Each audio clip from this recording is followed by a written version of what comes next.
Good day, and thank you for standing by, and welcome to the Cloudflare Q2 21 earnings call. At this time, all participants are in a listen-only mode.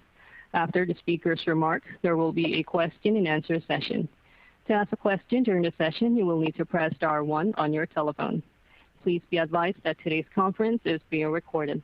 If you require any further assistance, please press star 0. I would now like to hand the conference over to your speaker today, Jason Noland.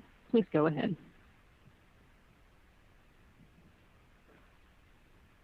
Thank you for joining us to discuss Cloudflare's financial results for the second quarter 2021. With me on the call, we have Matthew Prince, co-founder and CEO, Michelle Zatlyn, co-founder, president, and COO, and Thomas Seifert, CFO. By now, everyone should have access to our earnings announcement. This announcement, as well as our supplemental financial information, may be found on our investor relations website. As a reminder, we'll be making forward-looking statements during today's discussion, including, but not limited to, our customers, vendors, and partners' operations and future financial performance, anticipated product launches and the timing and market potential of those products, the company's anticipated future revenue, financial performance, operating performance, non-GAAP gross margin, non-GAAP net loss from operations, non-GAAP net loss per share, shares outstanding, non-GAAP operating expenses, free cash flow, non-GAAP effective tax rate, dollar-based net retention rate, total customers, paying customers, and large customers. These statements and other comments are not guarantees of future performance, but rather are subject to risks and uncertainty, some of which are beyond our control, including, but not limited to, the extent and duration of the impact of the COVID-19 pandemic and adverse conditions in the general domestic and global economic markets.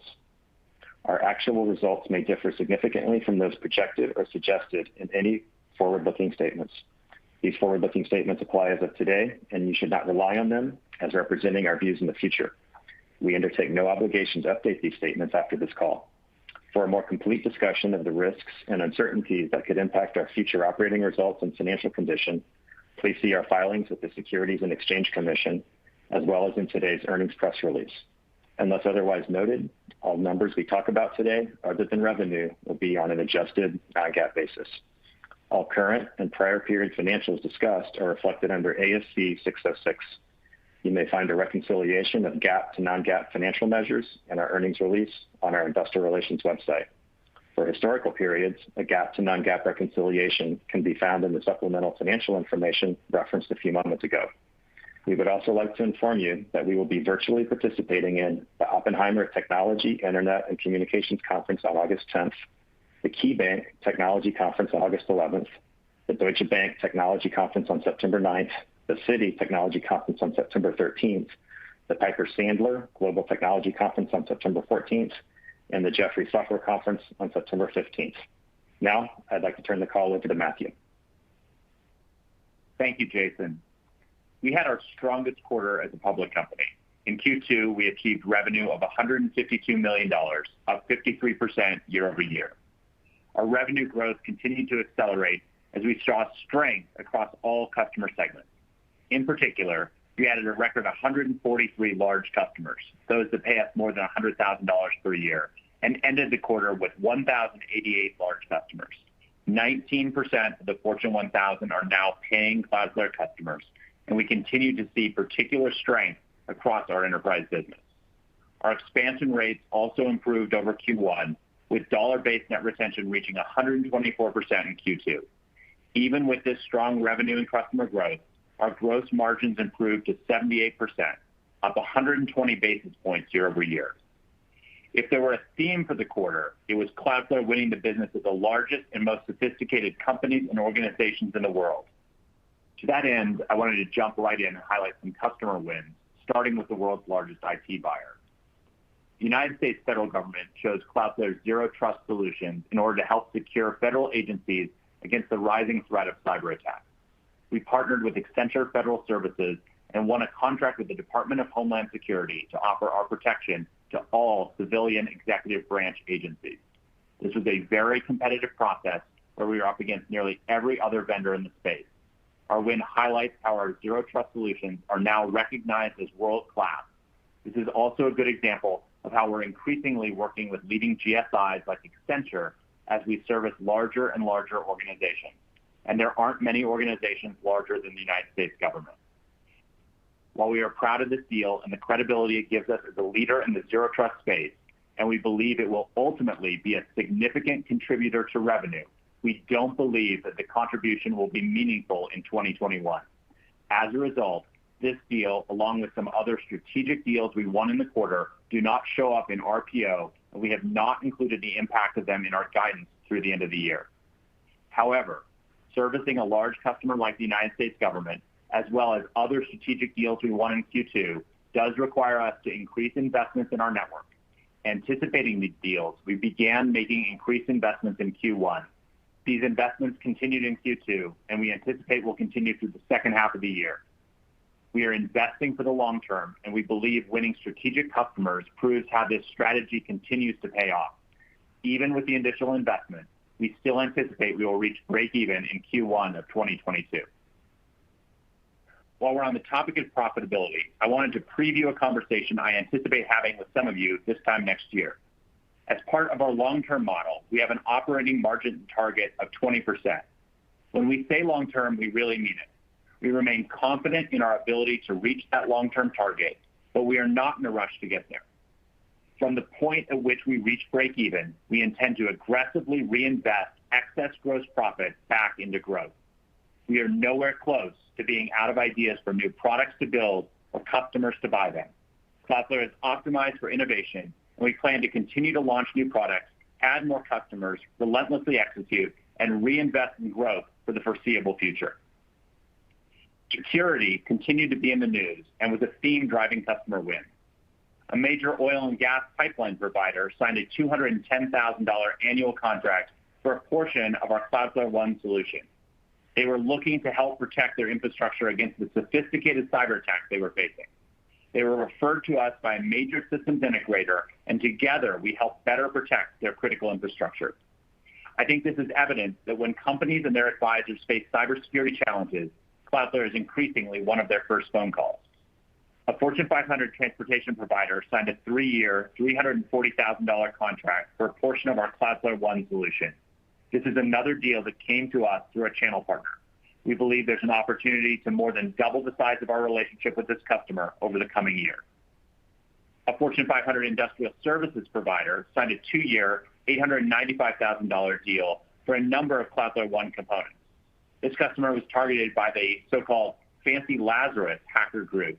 We were able to enable our solution within 4 hours of our first conversation and mitigate the threat. A Fortune 500 auto parts manufacturing company faced a similar threat and turned to us to solve it. They signed a $300,000 annual deal. The CISO said, "The Cloudflare team was fantastic. We took this threat very seriously. Cloudflare was there for us. You can't make a car with only 99% of the parts. So one malicious attack in the supply chain impacts everyone." In that spirit, he referred us to another Fortune 500 manufacturing company who signed a 2-year, $320,000 contract. The CISO of that second firm referred us to a third Fortune 500 manufacturing firm who signed a 2-year, $570,000 contract. That's over $1 million in new contracts because our solutions worked and solved some of the problems that are top of mind for every technology leader right now.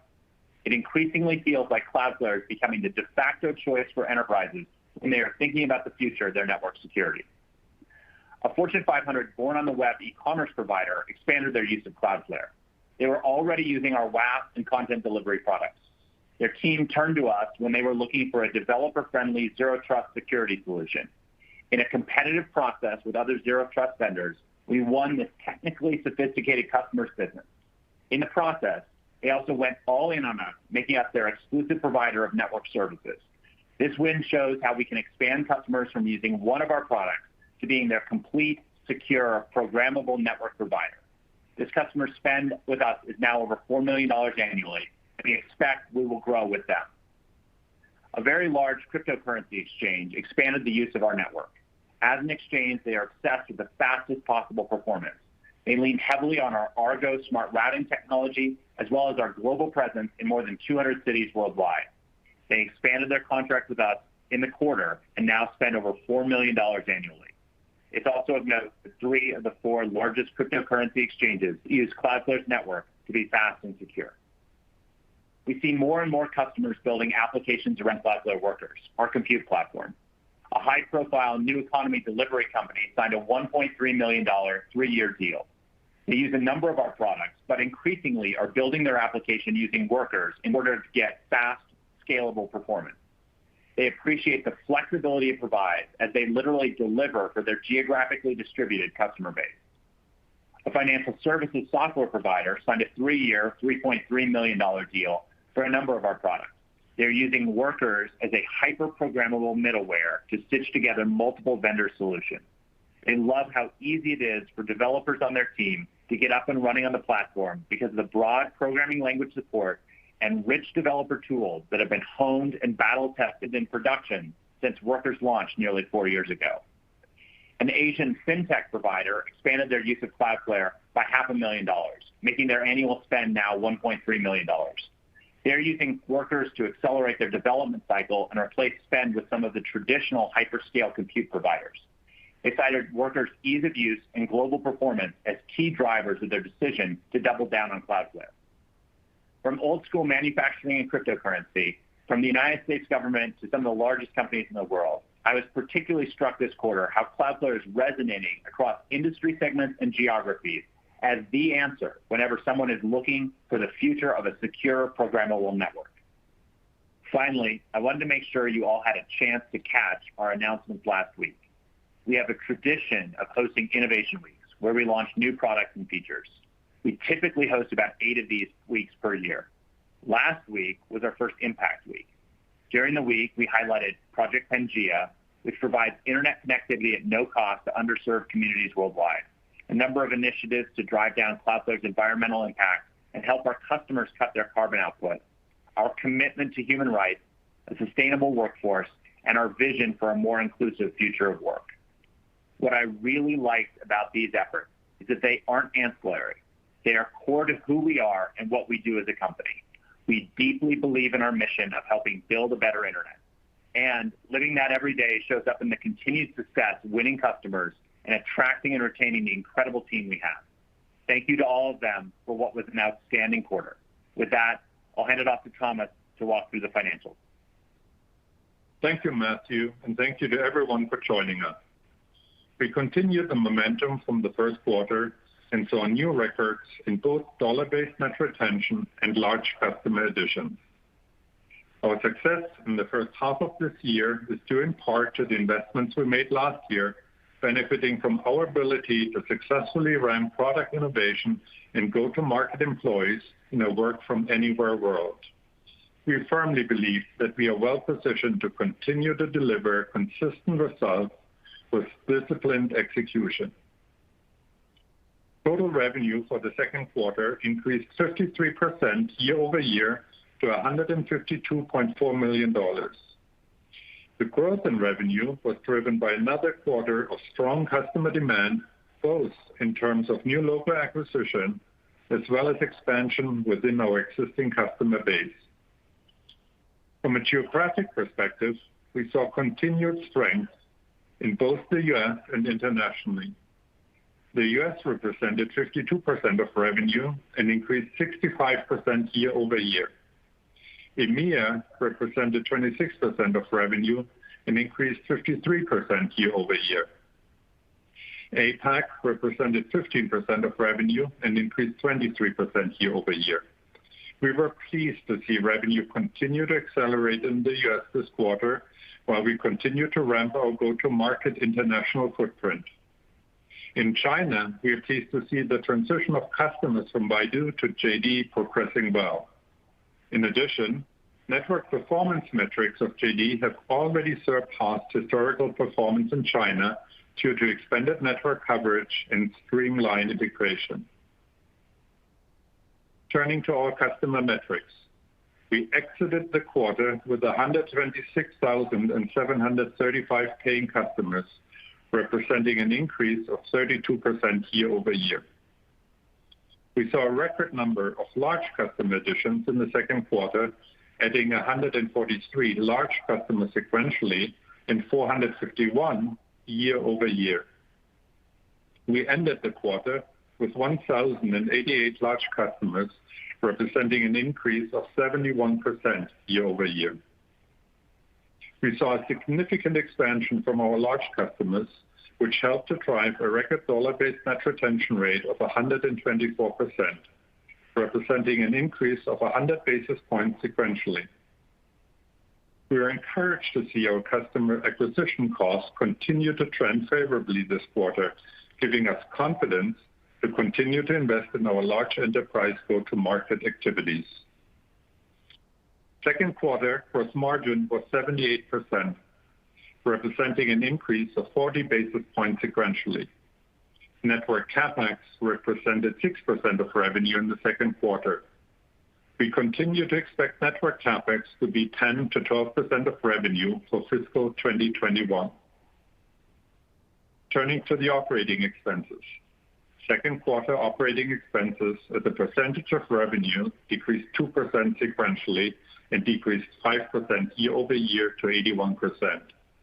We had another strong hiring quarter with an increase of 34% year over year, bringing our total number of employees to approximately 2,050 at the end of the quarter. Sales and marketing expenses were $68.4 million for the quarter. Sales and marketing as a percentage of revenue decreased 1% sequentially and decreased to 45% from 48% in the same quarter last year. Research and development expenses were $30.1 million in the quarter. R&D as a percentage of revenue decreased 1% sequentially and year over year to 20% from 21%. General and administrative expenses were $24.4 million for the quarter. G&A as a percentage of revenue decreased 1% sequentially and year over year to 16% from 17%. We continue to see strong operating leverage in the second quarter, with operating margin improving 690 basis points year over year. Operating loss was $4 million compared to $9.5 million in the same period last year. Net loss in the quarter was $7.3 million, or a net loss per share of 2 cents. Our effective tax rate for the second quarter was negative 26%. Turning to the balance sheet. We ended the second quarter with $1 billion in cash equivalents, and available for sale securities. Free cash flow was negative $9.8 million, or 6% of revenue, compared to negative $20.2 million, or 20% of revenue, in the same period last year. Operating cash flow was positive $7.5 million in the second quarter, or 5% of revenue, which decreased $16 million sequentially and increased $3.5 million year over year. As we've mentioned previously, we expect to continue to see some level of variability in cash flow margins due to ongoing fluctuations in working capital, the growth in our large enterprise business, and seasonal factors. Remaining performance obligations, or RPO, remained strong in the second quarter, coming in at $484 million, representing an increase of 10% sequentially and 77% year over year. Current RPO was 77% of total RPO. Given the strong momentum we are seeing, we remain optimistic and confident in the continued growth of our business. As such, we are pleased to once again raise our revenue outlook for both the quarter and the full year. As Matthew mentioned previously, we saw some exciting customer wins in the second quarter that necessitate increased investment in our network and engineering staff. These wins lean heavily into the security aspect of our offering and give us a roadmap to further extend our platform and enhance strategic partnerships. Anticipating these deals, we began making these investments in the first quarter. These investments continued in the second quarter, and we anticipate will continue through the second half of the year. Turning to guidance. For the third quarter, we expect revenue in the range of $165 to $166 million, representing an increase of 45% year over year. Recall in our third quarter 2020 revenue, we had a one-time benefit of $1.9 million related to a customer renewal. Without this one-time benefit, our third quarter guidance would represent an increase of 47 to 48% year over year. We expect operating loss in the range of $9.5 million to $8.5 million, and we expect net loss per share in the range of 4 to 3 cents, assuming approximately 310 million common shares outstanding. We expect an effective tax rate of negative 15%.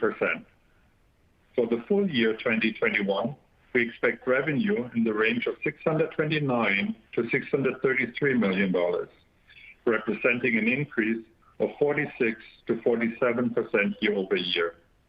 We expect operating loss for the full year in the range of $28 million to $24 million, and we expect net loss per share over that period in the range of 12 to 11 cents, assuming approximately 309 million common shares outstanding. We expect an effective tax rate for 2021 of negative 19%. In closing, we completed another very strong quarter.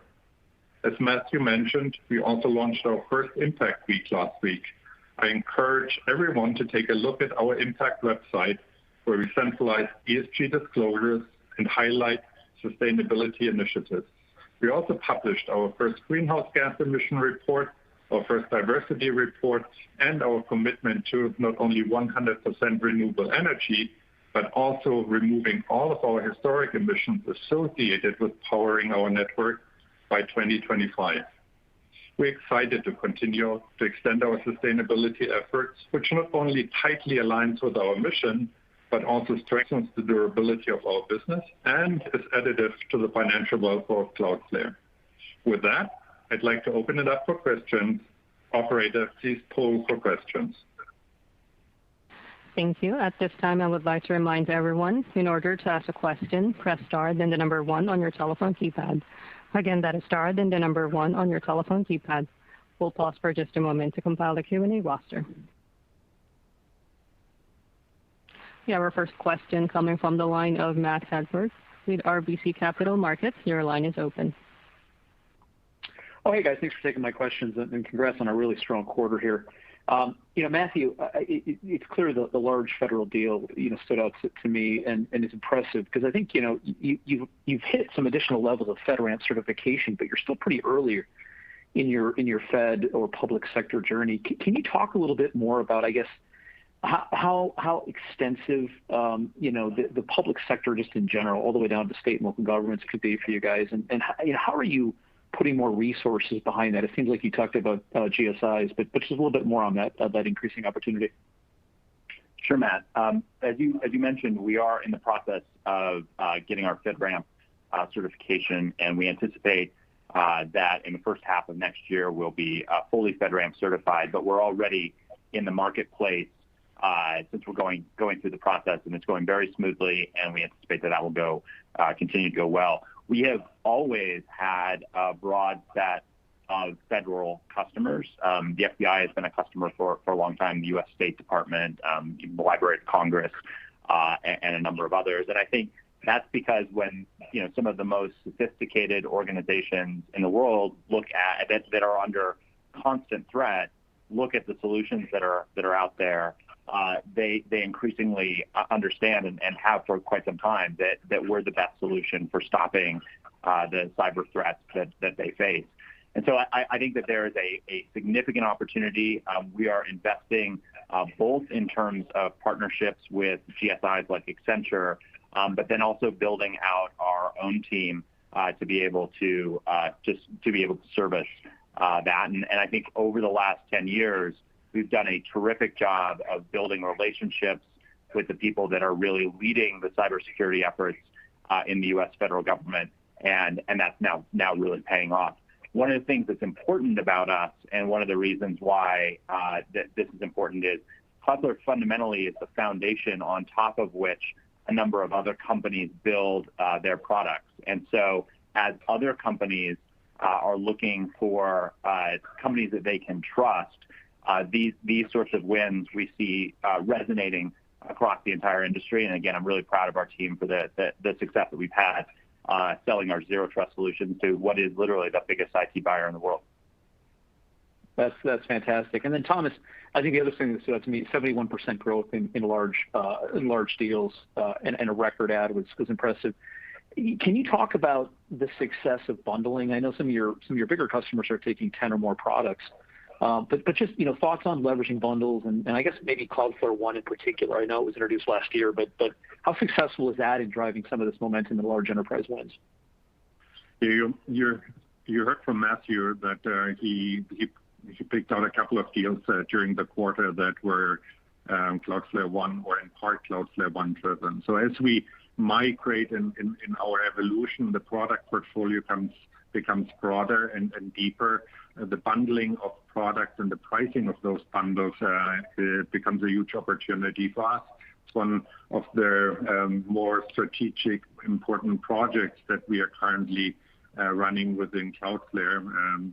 Michelle and I do, in order to get more sophistication into our approach. If you look at companies we admire, like Salesforce and Microsoft, it has been a big part of their journey growing up and getting to larger accounts and larger revenue commitments per customers.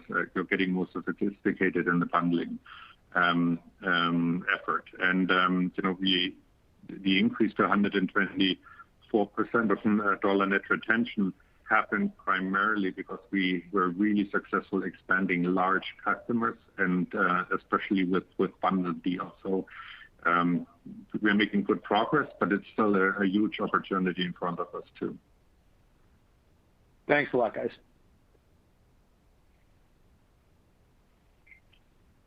We have our next question coming from the line of Brent Thill with Jefferies. Your line is open. Thanks. Thomas, many have asked just in the second half, the guidance is implying a pretty significant deceleration. Is there anything that we should keep in mind in terms of modeling other than the bigger comps that you're coming up on? But you have to keep in mind, as I said in my remarks before, the third quarter last year was driven by a one-time customer renewal. So if you were to take this into account, the guidance is now getting up to 46 to 47% year over year. It's probably the strongest guidance we have given in our life as a public company from a growth expectation perspective. But it also served us well so far to be prudent in how we think about our future and weigh the headwinds and tailwinds that we have. And, this guidance is consistent with our approach over the last 8 quarters, taking everything into account that we know and making sure we continue to be thoughtful. And a quick follow-up for Matthew, maybe from your perspective, something that maybe we all can't see that you're seeing that you're particularly surprised or proud about that maybe just didn't come through in the financials. Is there one or two things that are really surfacing that are maybe surprising even you as architecting the leadership of this move? I think I'll come back to the team that we have and the strength that we're seeing across applicants for that team. I think across the industry, there are a lot of people as we come out of the other end of COVID who are thinking about what it is that they can do with their career. Everyone who gets a job at Cloudflare, could work a bunch of other places. And yet, we continue to see both the retention of our current team exceed what our expectations are, but also just the caliber and quality of people across not just our R&D organization, but in the sales and marketing organization. And I think that companies are just collections of people. And so the fact that we have at this time where people are thinking about, what is it that they want to do with their career, some of the best and most talented people that I've ever seen are saying, if I can be part of helping build a better internet, that's what I want to spend the next chunk of my career doing. And I think that really sets us up well for just continuing to execute as we scale. So I'm I'm really, really, really proud of our team, and I think that it's amazing that we keep raising the bar on that team.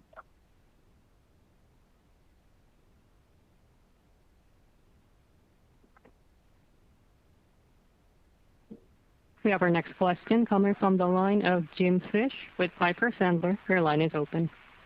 Hey guys, thanks for the questions. You guys clearly don't have enough conferences on your schedule coming up. But nice quarter, guys. Wanted to start off with a question for Matthew. Really on Apple Private Relay that got announced. What can you say about the reports about this offering? It seems like traffic is already coming in across Cloudflare for this. Is that the right way to think about it? And how can a relationship like this really change the industry dynamics in your view?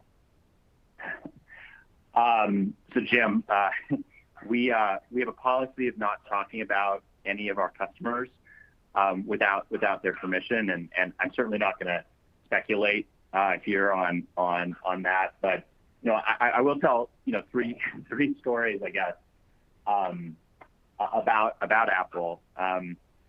Back in 1978, when there were two, what were known as hobbyists at the time, we now call them developers. But Steve Jobs and Steve Wozniak had an idea to build a personal computer. They went to Venrock, which is the venture capital arm of the Rockefeller family, and raised their first capital. I feel a certain kinship to that because when Cloudflare started, we went to Venrock, and they were the first capital in Cloudflare. And actually, I was hanging out with Brian Roberts a few weeks ago, who runs that firm, and he said that Cloudflare actually is the first company in the venture capital firm's history to now have surpassed the return that they had with Apple. So that's something that we're proud of. I think the second bit, which is a little bit more personal, was 18 years later, in 1996, I was actually in law school, and I heard that Steve Jobs was actually coming back to Apple. And my dad at the time was a stockbroker, and I'd worked as a ski instructor the year before and saved up a little bit of money. And so I called him and I said, I think I want to buy 1,000 shares of Apple stock.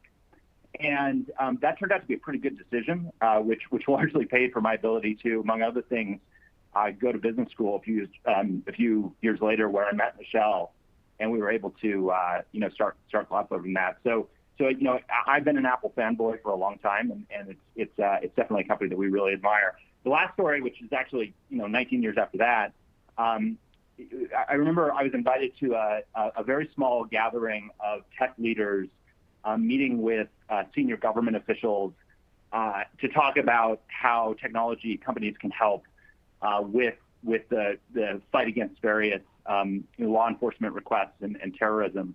And it was a pretty incredible group. It was also around the same time that the San Bernardino phone was in the news about whether or not Apple would unlock that. And we were definitely the smallest company there. There were 12 tech leaders, and it was sort of the who's who of the big tech companies. And I remember Tim Cook in this closed meeting started to talk about privacy in a way that was really clear that it came from a deep and personal place, and talked about privacy as a fundamental human right. And that was long before Apple was running commercials on TV about the importance of privacy. And so I think that's something that, they've at times gotten a little bit of flack saying that that's just marketing. But I think I've seen from their senior leadership that that's something that they deeply care about, and that's a value that we definitely share with them. And so I've been an Apple fanboy for quite some time, and hopefully that's a long enough answer not answering your question. That was a good sell-side answer, honestly. But as you continue to move up market, how's the engagement and go-to-market changing? How should we think about that evolution of Cloudflare's go-to-market moving away from that freemium funnel towards the more direct, large enterprises over time? Thanks, guys. Yeah, so I don't think we've ever been sort of a traditional freemium customer. We don't think of from time to time we get great customers that come in through that free funnel, but by and large, that's really that's not the purpose of that. The purpose of that is really to be able to just innovate as quickly as we can with such a broad set of customers, and that's paid off incredibly well. I think that if you fast forward 10 years from now, Cloudflare's go-to-market motion looks just like any other big enterprise company, and I think we're building that out. You heard a number of deals where we have now named accounts, specific sales reps, increasingly an enterprise sales team, increasingly working with channel partners and and systems integrators. I think what's different about us is that we have used data to build out our go-to-market function in the same way that we use data across our entire company, and that's allowed us to both go into new geographies and new markets, new customer segments and industries, and to move up in terms of servicing larger customers in a way that, again, we're not here to tell you that we don't need salespeople. We believe that we do. But I think what we've been able to do is use the data from our existing customers to invest behind the demand curve rather than ahead of the demand curve.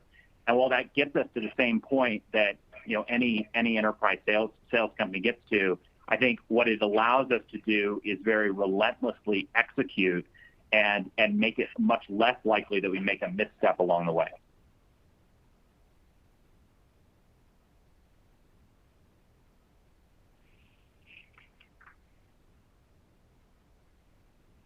We have our next question coming from the line of Shaul Eyal with Cowen. Your line is open. Thank you. Good afternoon, guys. Congrats on the ongoing outperformance. Matthew or Thomas, thanks for the color on paying customers and the large customer addition this quarter. But can you also provide us with an update of the total customer count? Any qualitative or even quantitative views will be appreciated, and I have a follow-up. Sure. Thanks, Shaul. So we're actually pausing the reporting of the total customer count this quarter, although we're going to bring it back. As just a reminder, total customers included both free and paying customers, and throughout the quarter we saw continued strength in that. The problem was that it really sort of described a different business than we're in today. It looked at active internet properties and really only covered those products that relied on actually having like a website, and that didn't include a lot of the new products like Cloudflare One and other bits. And so we didn't feel like that statistic was representative. So we're pausing it. We're going to bring it back. In the meantime, if you do want to continue to track something like that, there are a lot of external services that track kind of what sign-up rates are. We've continued to see strength across that. W3 Tech reports that on a month-to-month basis. And so if that's something that you want to continue to track, that would be the place that I would look to get that. And we're looking forward to bringing our total customer count back in a way that's more accurate going forward. Got it. Understood. And maybe another one, Matthew or Thomas, on the topic of billings versus RPO. Some investors, some within the investment community, are using billings as the metric to track. Maybe as it relates to Cloudflare, it could actually misconstrue how healthy the underlying trends are. Do you think RPO could be the preferred metric to track? What's the internal thinking on this topic? Yeah, let me get started here. We think that RPO is the better indicator for the health of our business. That is certainly the number we are focusing on. And as we said, it's up 77% year over year in the last quarter. Current RPO, that is the RPO on the balance sheet that we recognize over the next 12 months, is up north of 60%. Billings can be sometimes an arbitrary number, just depending on how many billing cycles you run over a quarter. We think RPO is the better health metric for us, and that is the number that we as Cloudflare are focused on from how we run the business and how we what KPIs we track. Got it. Thank you. Understood. Good luck. We have our next question coming from the line of Sterling Auty with JP Morgan. Your line is open. Hey guys, this is Drew on for Sterling. Matthew, could you expand upon your commentary surrounding the long-term investment trajectory, including the timeline of that and what areas you're expecting to lean into the most? Sure, Drew. So two areas. Obviously, we continue to invest in our sales and marketing motion, and think about how, as we continue to go up market, we have the team in place to service that. And again, I think what's unique about us is that we're able to invest behind the demand, but we do believe that sales people and we do believe that marketing matters. We will continue to invest in that because when you're servicing customers that are as large as we have, they want to do that. And it also helps us as we want to expand those customers across our entire product set, to have people who can be the advocates, who can talk to them and be a part of that. I think the second area where we continue really to invest is in our research and development efforts. Cloudflare runs on innovation, and we have designed our entire business in order to be an innovation machine. And so over the course of the year, we have a number of new products that we continue to release. I don't see that slowing down anytime soon. And we definitely, as what we like to do is design the way that we think about R&D as making a number of bets in the area, iterating quickly on those bets across our broad customer base. And then by the time something is ready for us to take it to our largest customers, it's battle tested and something that we continue to run on. So I don't think that the formula changes, but I do think that as we get to break even, being able to pour resources back into that, if anything, should just accelerate the rate at which we are able to drive real innovation across the company. Okay, got it. That's helpful. Thank you. We have our next question coming from the line of Tim Horan with Oppenheimer. Your line is open. Thanks, guys. Just two questions. One, I think you're implying the net dollar retention can improve here. Can you talk a little bit, how can you improve it still, which is a pretty high number, and maybe where can it go? And then secondly, some of the carriers are out there are partnering with some of the cloud providers. Do you think they can basically pivot to become a better competitor against you, or are you seeing anyone else out there that's really pursuing a similar strategy to compete with you? Thanks. Sure. So let me take both questions, and then Thomas may want to add to the first. So first of all, with carriers, we work and have had partnerships with carriers for quite some time. Most of the new deployments that we go into, we're deploying directly into the carriers' networks, and we have a very symbiotic relationship with them, and have been able to continue to invest in that. We're able to see what the traffic flows are across public clouds, and we don't see that there's much resonance for some of the carrier partnerships with the public clouds yet. But it's something that we obviously are watching closely and carefully. And I think that the opportunity that we have is to continue to be a great partner to those carriers wherever they are around the world, both to deliver our services and be able to drive down our costs as we continue to build. And I apologize, in the process of answering that, I forgot what your first question was, but can you repeat it just quickly? Oh yeah, that's fine. Well, just the net dollar retention rate. How do you improve on what's really good number? Yeah. So again, we're that is something that we focused on. What I love about Cloudflare is when we focus on something, we're really good at improving it. I think that it's been driven by new products, and since we don't have a usage-based model where where sort of revenue can trombone up and down over time, but instead we have a subscription model. It really requires us to sell more products, and I think that that's been a piece of it. I think going back to what Thomas spoke about earlier, as the bundling opportunity, that feels like the opportunity for us to be able to continue to improve that number over time.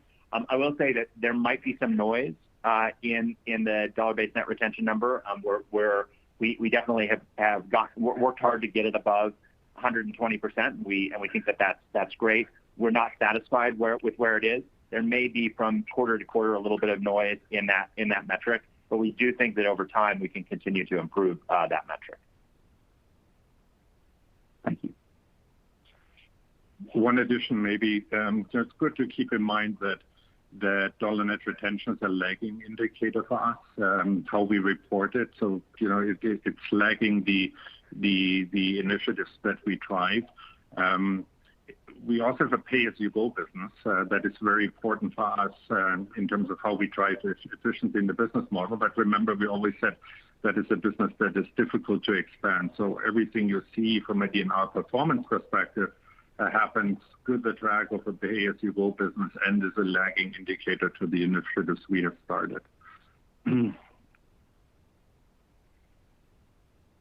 Thank you. We have our next question coming from the line of Jonathan Ruykhaver with Baird. Your line is open. Yes, hi. So in thinking about workers, you've discussed in the past how it's still an emerging tech group and price for adoption compared to revenue. I'm wondering if you could provide any insights into when this might change, and if nothing specific there, what kind of criteria you might be looking for in evaluating taking that to market as a more mature solution. Yeah, thanks, Jonathan. So I think it's a pretty mature solution. We launched it in 2017, and it is.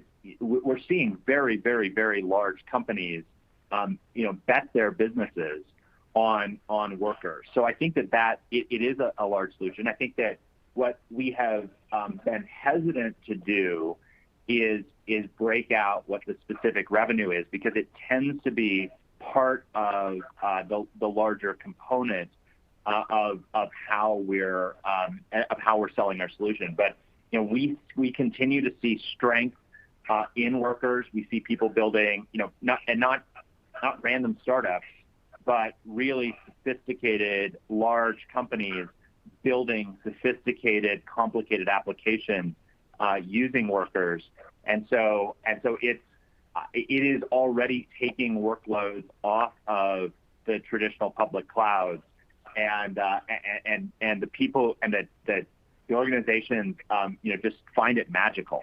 So again, I think that's the piece. Even at the prices that we charge for workers today, it is very margin accretive for us, and so again, I think it is a competitive product. We think that being very cost effective is important when you're selling cloud products. We don't think of ourselves as competing with other niche edge computing platforms. We think of ourselves as competing with the big public cloud platforms. And so when we think about pricing, we think about pricing it in a way that is competitive with those other public clouds. And even at those rates, again, it's margin accretive for us. Right. Okay, that's helpful. And then just as a quick follow-on, in terms of drivers of serverless, Matthew, one of the things you've hit on is just the compliance use case. Can you just touch on that a bit more, and if you're seeing that starting to take hold in the market yet? Yeah. So the first bit is the computing piece of edge computing is the easy piece. The hard piece is storage, and what I think you've seen us do is think through how to have distributed storage in a way that is still easy for developers to wrap their heads around and build, but at the same time gives them the flexibility where they can do things like require a piece of data never leave a particular geography. And so I think that the regulatory environment for our customers continues to get more and more complex. We're seeing a lot of attention for the regulatory concerns which are coming out of the EU, But what we hear from customers is that that's just the tip of the iceberg, and places like India and Brazil and obviously China and others are also putting in place requirements that require people to keep their data from users in country in that particular region. And so I think that Workers is perfectly positioned for what is a much more complex regulatory environment. We are, today in well over 100 countries worldwide.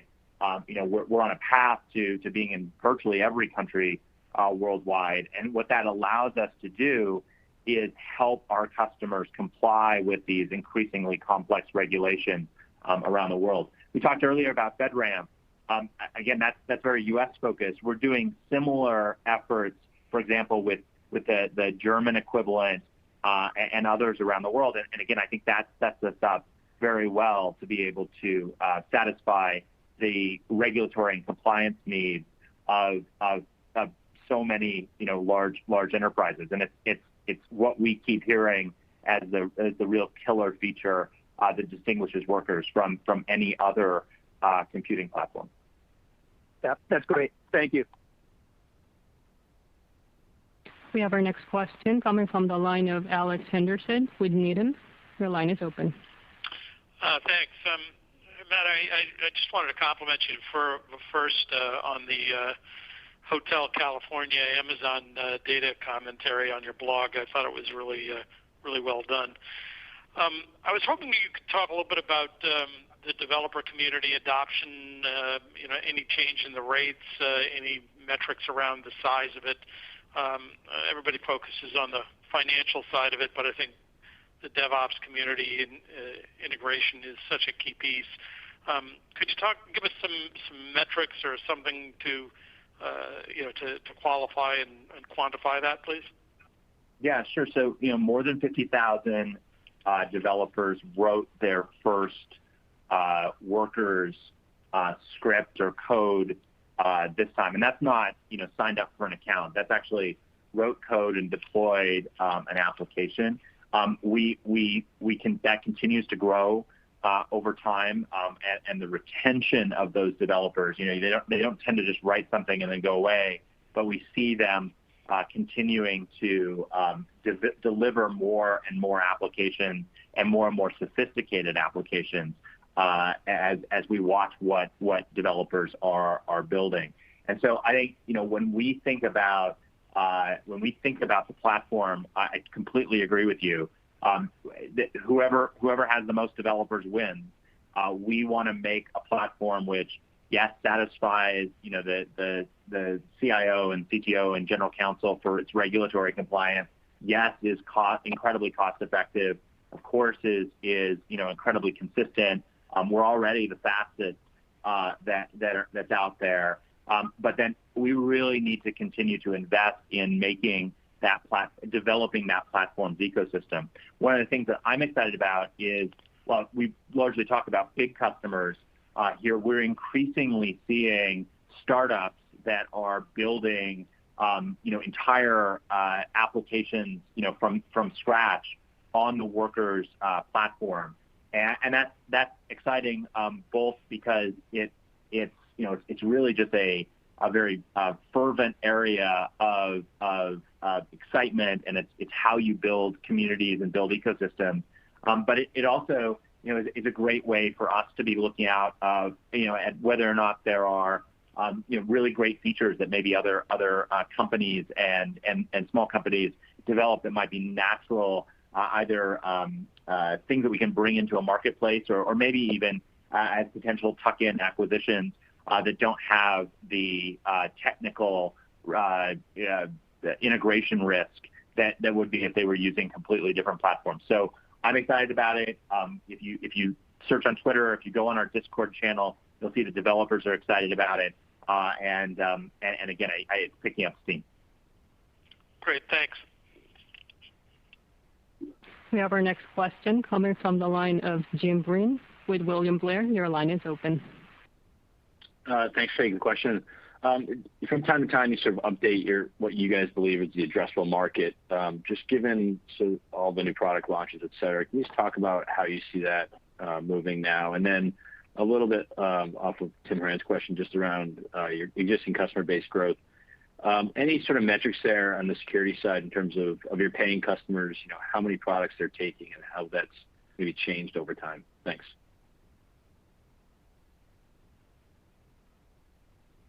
So I'll take the second half of that, and Thomas can comment on the first half.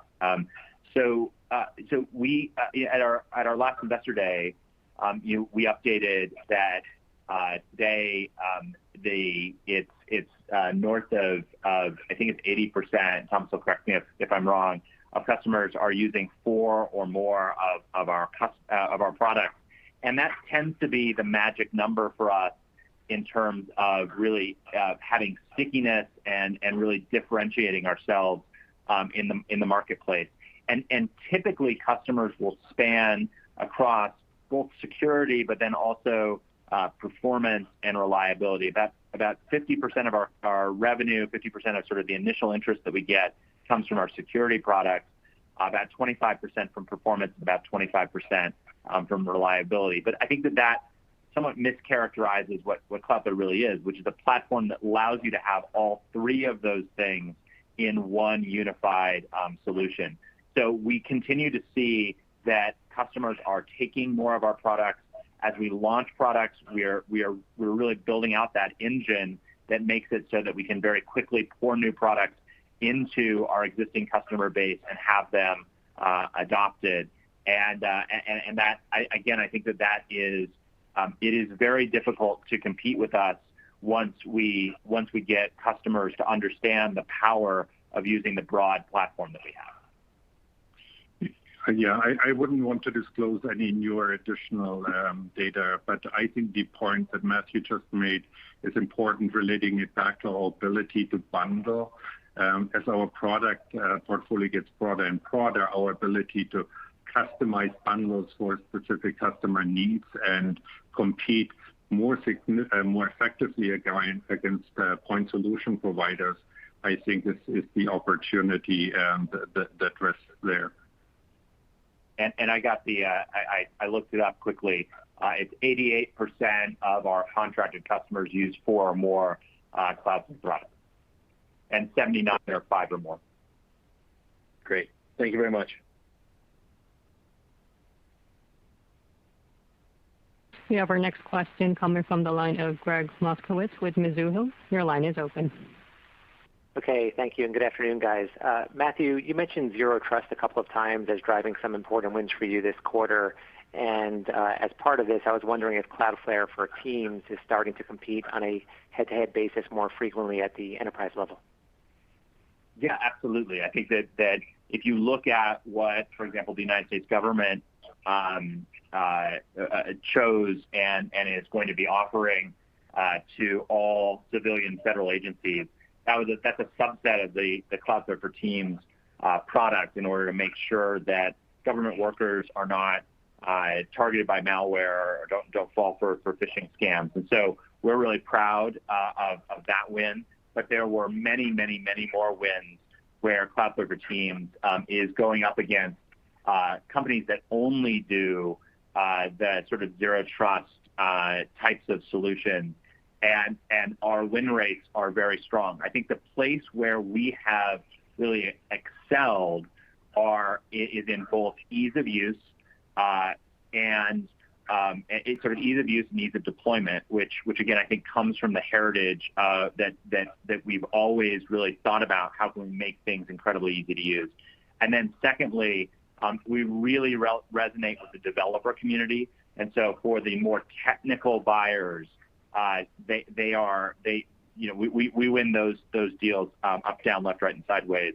I think where we continue to invest and where we will make progress is making sure that we are top right in Gartner and Forrester and all of the other analyst briefings. But again, starting with some of these great customer wins that we have is the key in order to be able to demonstrate that from the industry analysts. and we think we're well on the path to being in the consideration set for anyone who is thinking about zero trust solutions.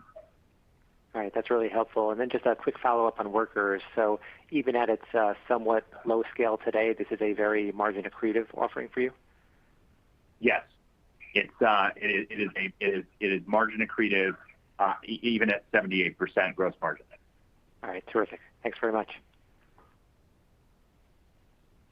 Thank you. There are no further questions at this time. I will now turn the call back over to the presenters for any closing comments. We had an absolutely terrific quarter. Really appreciate all of our team working hard to deliver the results that we have. Looking forward to seeing many of you at the upcoming shareholder and technology conferences, and we're going to get back to work helping build a better internet. Thank you. This concludes today's conference call. Thank you for participating. You may now disconnect.